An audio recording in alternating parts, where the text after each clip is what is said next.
Gina from hauntedflower.com and hauntedflowerreviews.com, and right now I'm going to be reviewing the latest Twilight movie, which is Breaking Dawn, Part 1. I've got news for you. At first, when I heard Breaking Dawn was being split up into two pieces, I was like, okay, that makes sense. I did actually read the books, and they were told from two different points of view. I could kind of see where the split would happen. Okay, if it works for Harry Potter, maybe it'll work for Twilight.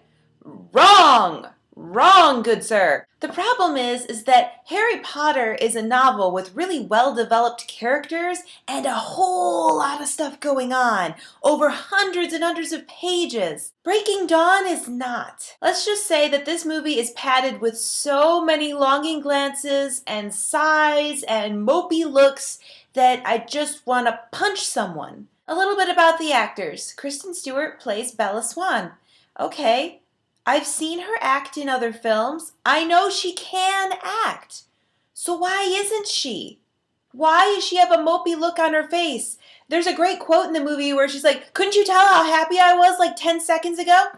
Nope. It was the same face as your sad face, your bored face, your hungry face. It is the same face. I don't know why you can't be acting in this movie. And you have Robert Pattinson as Edward, the vampire, the hot one that everyone is all gaga about. This year I also discovered Robert Pattinson can act, for sure. I really liked him in Water for Elephants. I know not a lot of people saw it. For most of the movie, he is also pretty toned down in his ability. I'm guessing I'm just going to have to blame the director on this. He actually has one really good scene where he explains his point of view to Bella and how frustrating it is for him when she's so stubborn and she makes these poor decisions and doesn't give him any say whatsoever. That was a good scene. He got one good scene. Then there's Taylor Lautner, who's playing the grieving werewolf Jacob.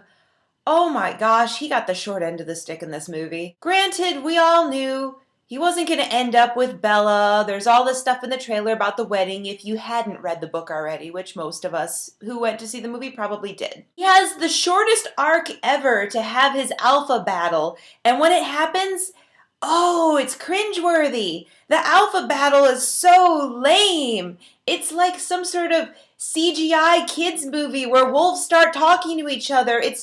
It just feels like it's so poorly done. Even when I read the book, I thought that scene was way cooler. It's not in the movie. I'm not giving away any spoilers, but that moment that we're all waiting to happen for Jacob towards the end of the movie, oh, yep, it's as creepy as you thought it would be. Just as creepy. They really tried to dazzle it up and make it seem not creepy, but it's still creepy. Really creepy. I haven't even talked about the story yet. In Breaking Dawn, Bella and Edward get married. Holy crap, none of us saw this coming. They go on a honeymoon on an island and something happens. Dun dun dun. You'd think that Bella would be in a happier mood now that she finally gets to have sex with her vampire, but she's not. What makes matters worse, she also sucks at chess. Bummer. The crisis that begins on the island takes up the whole rest of the movie, and oh my gosh, if there ever was a moment in this series where young girls should learn something about the consequences of decision making, this might be it. But Bella continues to make the worst decisions possible. I can't. Okay, that rant is over. But let's just say, out of all the Twilight movies, all of them, this is the most boring. The pacing is so slow. The directing makes everyone who can act a lot less. Really, the supporting characters have the best moments in the film. Alice gets a few one-off liners about the wedding. Billy Burke, as Bella's father, gets some good little moments here and there. Anna Kendrick gets a few lines added in because she's an Oscar-nominated actress, but the lines she gets make her look like a real bitch. And they had to add in an action scene at the end of the movie because there's no action in this movie. It's really boring. I can't believe I almost forgot to mention this, but the Twihards that were in the theater when I was watching at the screening on Wednesday night, they were so vocal. I'm not used to being around so many at the same time. They were out, they multiplied.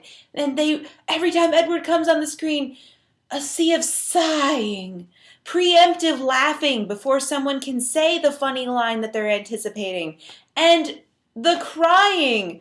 One girl was so proud she only cried once. Oh, there was something to cry at in this movie? So that's my review for Breaking Dawn Part 1. If you're a twihard, you're going anyway. I'm not going to change your mind, and you're going to have your own opinion.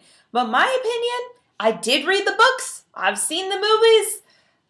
I hate Breaking Dawn so much. Seriously, after the first half of Breaking Dawn, I threw the book across the room. I was so pissed at everything happening in the book. So, of course, I did not enjoy the movie, and I did not enjoy the fact that the movie was more boring than the book. Thanks for watching my review. See you next time. Bye. For more reviews and to find out about free contest giveaways, go to hauntedflowerreviews.com. My reviews are also available as a podcast on iTunes. Search for Haunted Flower Reviews and subscribe and leave us feedback and comments. Our store is hauntedflower.com, where we specialize in fantastic licensed apparel from movies, TV shows, video games, anime, and more. You can find us on Facebook at facebook.com/hauntedflower and Twitter at haunted_flower. If you're local to the Indianapolis area, visit indiemojo.com for details on how you can win free screening passes.